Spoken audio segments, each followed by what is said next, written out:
Well, hello. Today we're going to be talking about conditional probability.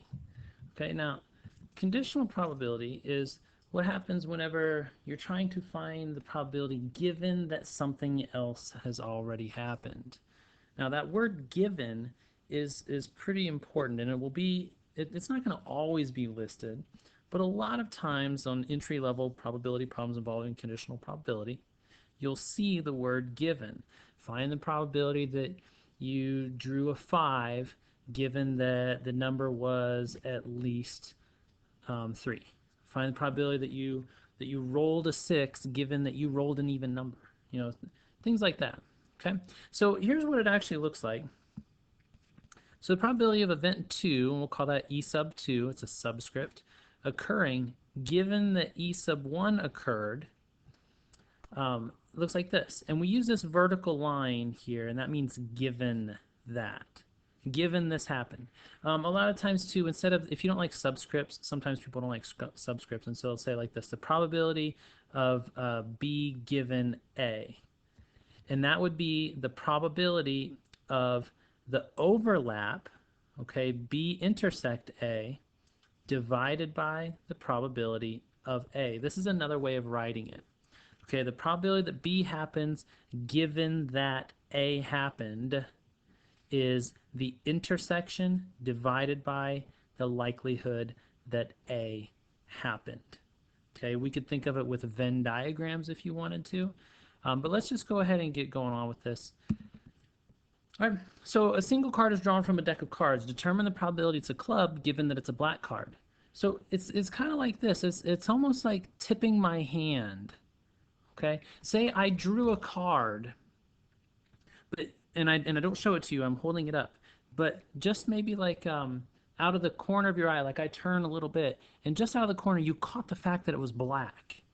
Okay, so it's like you know a little bit of something. You know that I have a black card. Now, what's the probability that it's a club? Okay, it's changed, right? Because the probability of just drawing a club is 1/4.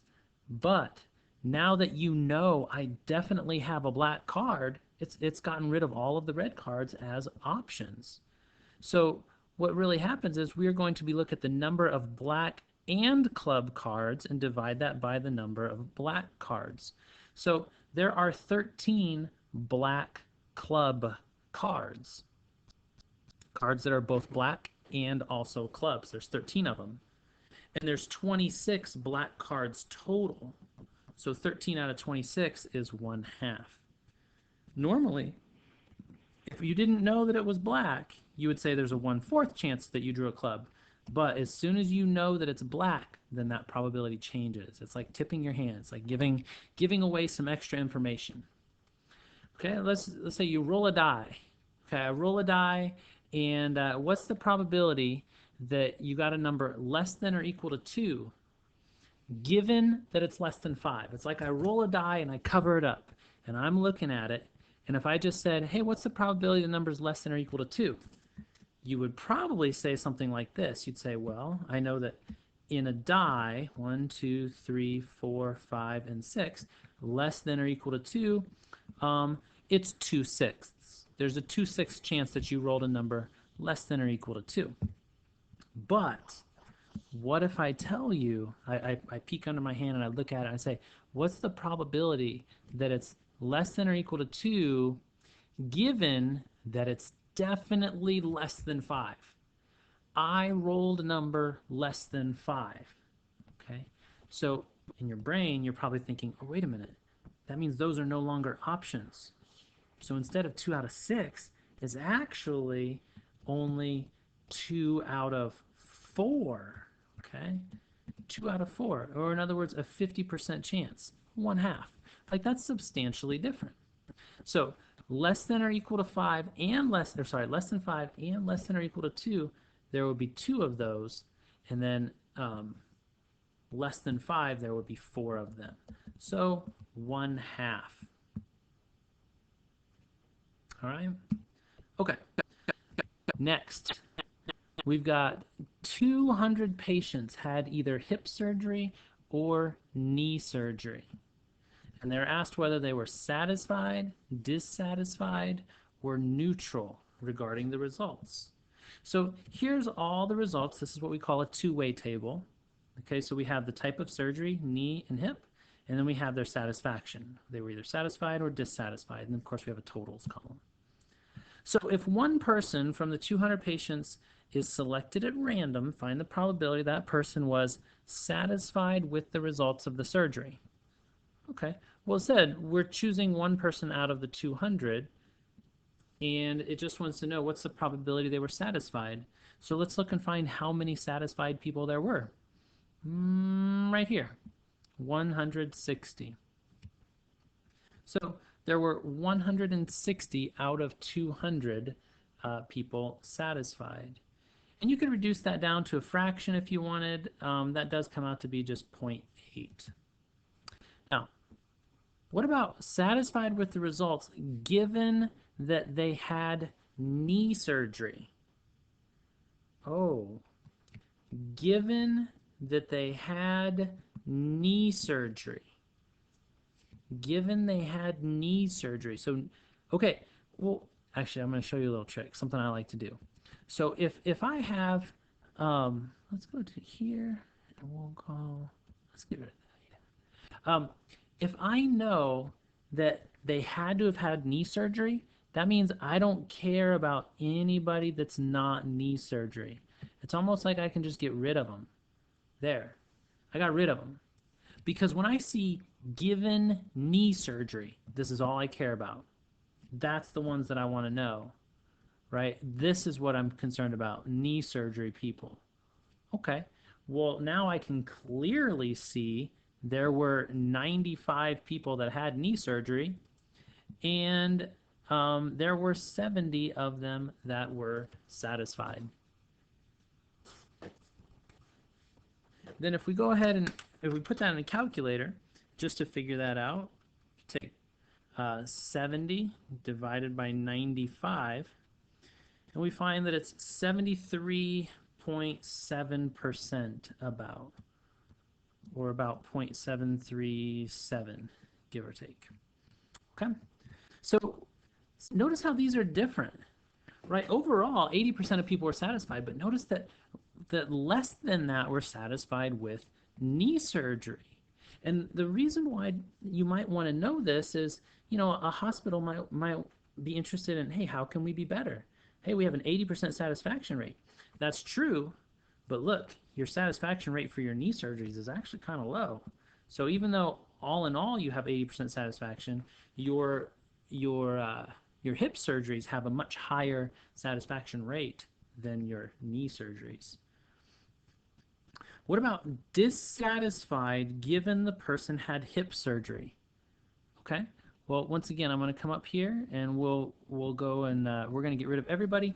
It says given they had hip surgery, so I'm going to get rid of all the knee people, and I'm going to get rid of the totals, and we'll just do this. So given they had hip surgery, so well, if these are the only people that had hip surgery, these are the only numbers I'm going to use. So dissatisfied, there's 105 people that had hip surgery, and only 15 of them were dissatisfied. Okay. By the way, I might write that as the probability of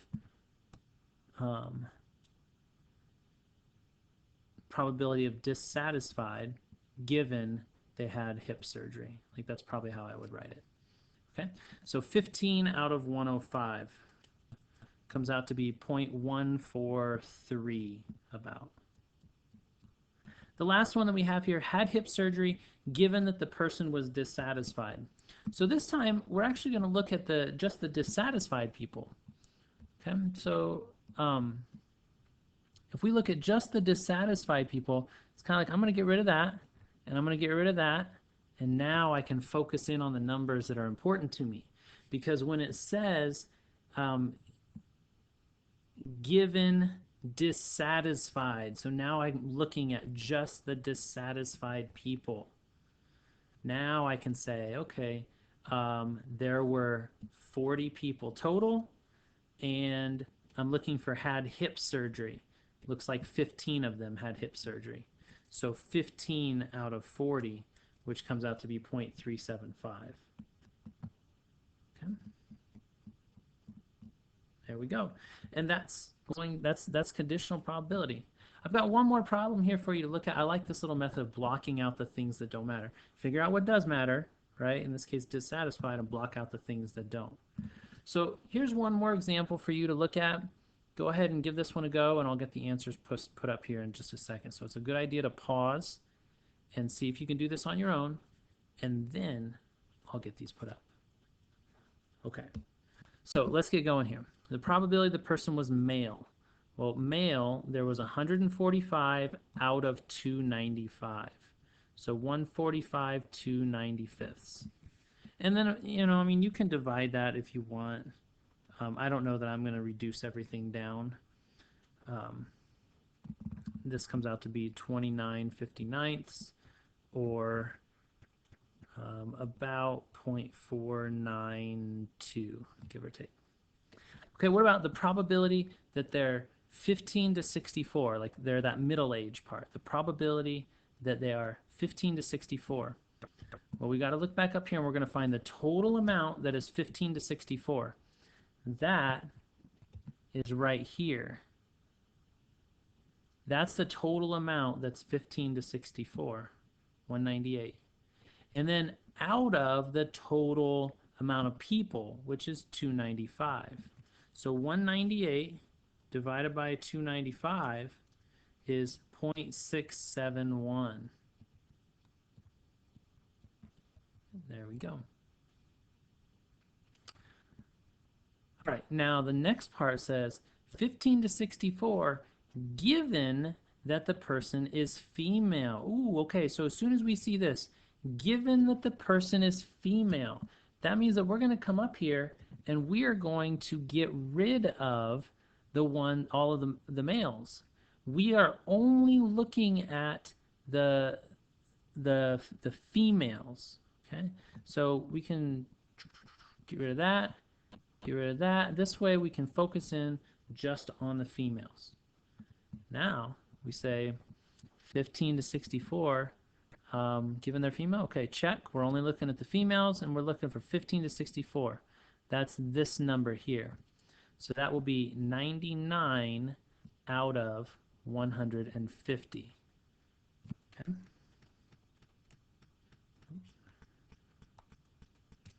That comes out to be about 0.66.